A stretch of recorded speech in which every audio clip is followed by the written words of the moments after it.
Amigas, amigos, desejamos a todos saúde e paz, tão essencial no momento que nós vivemos. Nosso nome é Jorge Camacho e nós estamos atendendo a um gentil convite do nosso companheiro Alexandre. E nesta oportunidade, nós vamos aqui discorrer um pouco sobre o que é mediunidade, que é o tema proposto. É evidente que na porção do tempo que nos foi destinada, nós poderemos trazer algumas informações, darmos pequenas pinceladas, mas esperamos que seja de alguma importância para todos aqueles que nos assistem. O Livro dos Médiuns é a obra que nos ensina tudo sobre mediunidade. Obra que merece e precisa ser muito estudada por todos nós que desejamos nos aprofundar no tema. Paralelamente, encontramos o desenvolvimento desse tema em outras obras, particularmente naquelas chamadas subsidiárias, como as obras de André Luiz, voltadas para esse tema. Nós poderemos iniciar dizendo que a presença de espíritos na trajetória da humanidade perde-se na noite dos tempos. Desde todos os tempos, desde o instante em que o homem aqui aportou, a mediunidade fazia parte deste contexto. Jamais ficou o homem órfão na face da terra. Mesmo ainda nos primórdios do tempo, os espíritos protetores, os espíritos guiadores estavam presentes junto de nós que estávamos começando a nossa caminhada. Na antiguidade, nós vamos encontrar aquelas criaturas afetas à mediunidade, como, por exemplo, os profetas, que eram pessoas que anunciavam os desígnios divinos e que eram capazes de predizer acontecimentos por inspiração de Deus. Nós vamos encontrar também os oráculos, que eram sacerdotes encarregados de consultar a divindade e de transmitir as respostas dessas divindades. E, por fim, encontramos também as pitonisas, que eram mulheres que possuíam o dom da profecia. Essas criaturas, profetas, oráculos, as pitonisas, eram criaturas bastante procuradas e bastante respeitadas. As pessoas da época queriam saber o que lhes estava reservado e procuravam essas criaturas para as mil inquietações que elas tinham e a infinidade de questionamentos que faziam para essas pessoas. Entretanto, a certa altura, ocorreu uma significativa mudança, fruto de ideias religiosas nascidas da mente humana, principalmente na Idade Média, quando aquelas criaturas, oráculos, pitonisas, foram acusadas de bruxaria e, como bruxas, muitas daquelas criaturas foram condenadas à morte, particularmente na fogueira. Mas a questão da profecia, a questão de informar aquilo que a divindade dizia, isso nós vamos encontrar também no Velho Testamento. O Velho Testamento, principalmente um dos livros do Velho Testamento, o livro Êxodo, é um livro em que nós ouvemos todo um processo mediúnico ali instaurado. É um compêndio de manifestação da mediunidade, onde desponta o médium Moisés. São diversas narrativas em que nós vamos apreciar o Senhor falando a Moisés. E o ponto culminante dessa relação de um espírito com Moisés está na recepção dos 10 mandamentos, está inscrita na tábua dos 10 mandamentos. Mas dentro do Velho Testamento, nós vamos também perceber que não somente Moisés tinha esse dom da mediunidade, outros tantos também o tinham. E nós lembramos de uma passagem que está no livro Números, no capítulo 11, onde a narrativa evangélica diz o seguinte: 2 homens haviam permanecido no acampamento. Um deles se chamava Eldade e o outro Medade. O Espírito também os alcançou e pousou sobre eles, ainda que não estivessem vindo à tenda, embora estivessem entre os escolhidos. E assim puseram-se a profetizar no acampamento. Então nós verificamos nessa narrativa que Eldade e Medade profetizavam, porque um espírito também os alcançou e pousou sobre eles.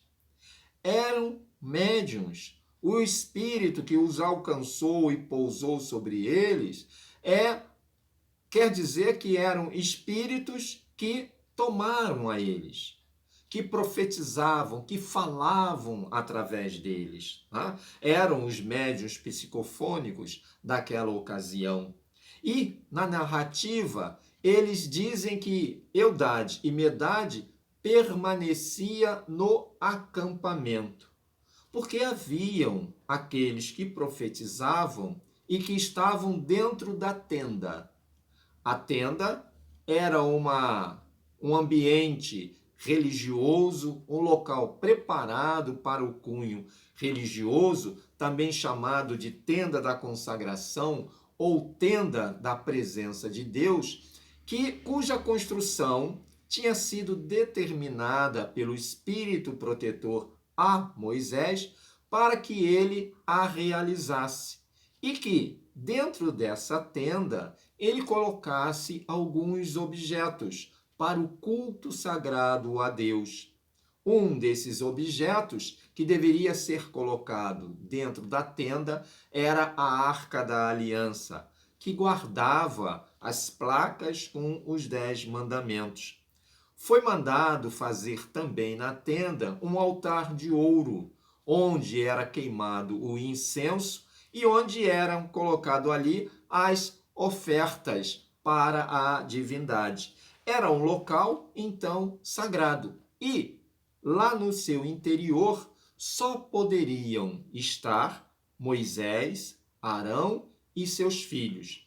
Isso por determinação desse espírito que Moisés trata de Senhor.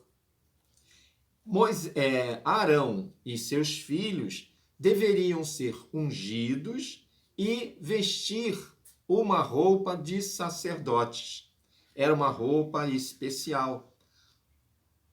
Naturalmente, esses companheiros eram aqueles que profetizavam, eram aqueles que mantinham uma comunicação direta com os espíritos e que traziam o resultado dessa comunicação para o povo que ficava do lado de fora, que não podia entrar na tenda. Então, ali no acampamento, haviam também médiuns, como no caso, Eldade e Medade, que eram 2 médiuns e que foi informado Moisés que eles estavam profetizando. E Moisés diz que aqueles 2 poderiam profetizar. Então a gente vê aí a manifestação da mediunidade, no Velho Testamento. Antes que se conhecessem as bases e as relações mediúnicas, os espíritos atuavam junto daqueles lá na antiguidade de uma maneira menos ostensiva. Hoje, a mediunidade é mais ostensiva. Àquela ocasião, era menos ostensiva, e ela se pronunciava através da inspiração, através da mediunidade inconsciente, da audiente e da mediunidade falante. Muito tempo depois, e aí nós já chegamos no século XIX, na metade do século XIX, surge uma nova revelação no campo da ciência, da filosofia e da religião, que é a doutrina dos espíritos, ou o espiritismo. Naquela época, da mesma forma que a física, a química, a geologia e outras ciências revelavam as relações do mundo material, o espiritismo veio revelar outras leis que eram desconhecidas, aquelas que regem ou que regulam as relações do mundo corpóreo com o mundo espiritual. A codificação da doutrina espírita exigiu bastante de Allan Kardec, no campo da observação, da pesquisa, da análise, para que ele pudesse observar todos os fatos e trazer para nós essa terceira revelação. A mediunidade foi, por conseguinte, a base para aquilo. E foi bastante analisada e pesquisada pelo nosso codificador. A tal ponto, ele verificou a importância da mediunidade, dessa comunicabilidade com os espíritos, que fez surgir um livro intitulado O Livro dos Médiuns, um perfeito manual de orientação para todos aqueles que se interessam pelo descobrimento, a pesquisa e o exercício da mediunidade.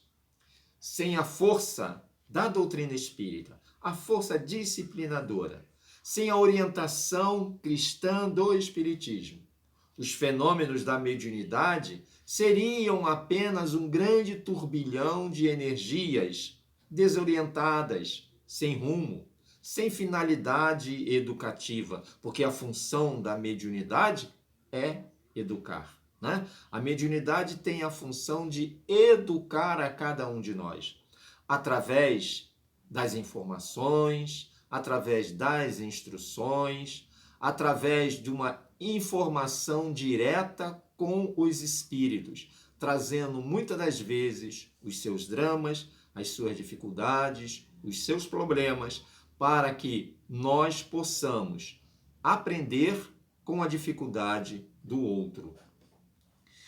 No vocabulário espírita, que está no Livro dos Médiuns, lá, a última parte, o último capítulo de O Livro dos Médiuns, Allan Kardec vai dizer para nós que a mediunidade é a faculdade dos médiuns. Então, mediunidade é uma faculdade que aquele que é médium tem, né? E trata essa faculdade inerente a essas pessoas. Da mesma forma como as pessoas têm a faculdade dos sentidos físicos, a faculdade do corpo de carne para atuarem no mundo material, há indivíduos, que são os médiuns, que dispõem da faculdade mediúnica para atuarem em conexão com o mundo espiritual. O nosso escritor espírita, Martins Peralva, no livro Mediunidade e Evolução, ele vem dizer também para nós que mediunidade é o meio de que dispõem os espíritos para as suas comunicações com os encarnados. Então, a mediunidade é aquilo que intermedia os espíritos e os encarnados, que possibilita que os espíritos mantenham comunicação com os encarnados, da mesma forma que a mediunidade propicia aos encarnados a comunicação com os espíritos. No vocabulário espírita, Allan Kardec ele vai dizer que o médium é a pessoa que pode servir de intermediário entre os espíritos e os homens. E lá no capítulo 14 do Livro dos Médiuns, ele diz para nós que todo aquele que sente, num grau qualquer, a influência dos espíritos é, por esse fato, médium. Então, toda criatura que sente influência dos espíritos é, por essa influência, um médium. E quem de nós não sente a influência dos espíritos? Quem de nós não é influenciado pelos espíritos? Nós vamos observar isso quando estudamos o Livro dos Espíritos, na tão conhecida questão 459. Influem os espíritos em nossos atos e pensamentos? E a resposta dos espíritos é que muito mais do que imaginamos, que de ordinário são eles que nos dirigem. Então nós, todos nós, somos influenciados pelos espíritos, pelos maus espíritos ou pelos bons espíritos. Vai depender da condição de cada um de nós. Então, dessa forma, Allan Kardec se pronuncia dizendo que todos nós somos médiuns. Entretanto, na mesma questão, mais à frente, Allan Kardec vai dizer para nós que, todavia, usualmente, só se qualificam como médiuns aqueles em quem a faculdade mediúnica se mostra bem caracterizada. Ela tem características, ela tem algo mais, né? Tem um efeito patente de certa intensidade. Então, o médium mais ostensivo é para quem nós usualmente usamos a designação de médium. Do capítulo 14 até o capítulo 16 do Livro dos Médiuns, Allan Kardec ele vai estudar conosco todas as variações da mediunidade, todas as variantes da mediunidade. E nós vamos ver lá no livro uma série de tipos de mediunidade. Como todas as faculdades, a mediunidade ela necessita de exercício, necessita de trato. Assim, compete a todos os médiuns, a qualquer médium, o aprimoramento da sua faculdade, através do estudo e da execução, através do estudo e do exercício. A mediunidade precisa ser exercitada, a mediunidade precisa ser estudada, para que nós venhamos a tratar de mediunidade, se faz necessário um pleno conhecimento daquilo que é a mediunidade. Se faz necessário que nós tratemos de uma forma exercital da mediunidade, propiciando a nós mesmos o desenvolvimento dessa mediunidade, para que ela possa crescer e para que possa atingir o seu ideal. Mediunidade, para nenhum de nós, jamais será sinal de santificação. Então, não por ser médium, que nós seremos almas mais evoluídas, que nós seremos almas santificadas. Se nós pensarmos assim, quando nós formos ler o Espírito Emmanuel, no livro que tem o mesmo título, nós vamos ver o nosso companheiro dizendo que enganamo-nos se pensamos que os médiuns são missionários na acepção do termo. E aí ele vai dizer para nós que os médiuns, em sua generalidade, são almas que fracassaram desastradamente no passado. Então, mediunidade não é sinal de santificação para nenhum de nós. Ela constitui tão somente um meio de entrarmos em contato com as almas que viveram na Terra, para que essas almas possam traduzir para nós os seus dramas, as suas angústias, os seus sofrimentos, onde elas erraram, para que nós possamos aprender com isso e para que, concomitantemente, nós os possamos auxiliar, às vezes, no consolo, no conforto, numa prece. Então, a mediunidade, ela tem essa função, ela tem esse papel para cada um de nós. Consequentemente, por mantermos contato com os espíritos, os médiuns são mais responsáveis do que as demais pessoas no entendimento da sobrevivência da alma, da continuidade da vida, porque eles estão mais a braços com os espíritos. É por seu intermédio que eles mantêm pela mediunidade esse contato e o seu próprio aprendizado. A mediunidade também, ela não é boa nem má em si mesma. Ela tem caráter de neutralidade e vai oportunizar ao homem utilizá-la como lhe aprouver. A mediunidade será boa se aprouver o homem ser bom. Procurar ter uma conduta mais reta, uma conduta mais precisa, de acordo com o Evangelho de Jesus, no trato com o seu semelhante, no trato com os seus sentimentos, no trato com as suas ideias, e ela será má se agir de uma forma contrária. Então, a mediunidade, ela é neutra, não é boa nem é má. Quem vai qualificá-la é quem a utiliza. E nós pegamos também um trecho do livro Sinal Verde, em que Emmanuel diz para nós que em mediunidade, qual acontece em qualquer outro serviço nobre, não há conquista relâmpago. Um dia nós vamos conquistar a mediunidade, não hoje. Não é ainda uma conquista. Nós estamos a par e passo, procurando desenvolver essa faculdade. Nós não podemos dizer, não, eu tenho a mediunidade e ela é minha, ela me pertence. Até porque nós vamos encontrar também o Livro dos Médiuns, no capítulo que fala de perda e suspensão da mediunidade.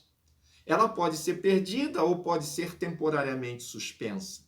Se ela pode ser perdida, se ela pode ser suspensa, então não é uma conquista nossa ainda. Nós precisamos trabalhar, sim, para essa conquista, para que lá no futuro nós possamos ter um mandato mediúnico. A mediunidade, ela é fruto do esforço, do estudo e da dedicação extrema de todos nós.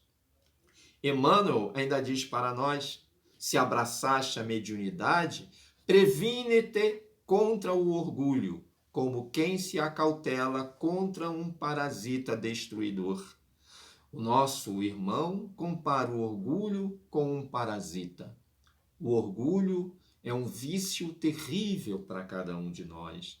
O orgulho afasta-nos de Deus, afasta-nos dos bons espíritos. Mas como eu vou viver sem orgulho? O orgulho ainda está presente em mim. Será um dos últimos vícios que nós vamos deixar, mas nós precisamos combatê-lo. E o combate ao orgulho se faz através do desenvolvimento da humildade. Quando eu, médium, eu passo a conhecer que aquilo que eu produzo como um médium não pertence a mim, que a obra é dos espíritos, que eu sou um ajudante do mundo espiritual, que eu sou alguém a quem Deus me emprestou um talento para que, através desse talento, eu pudesse melhorar a mim mesmo e pudesse ajudar aqueles que estão conosco no caminho.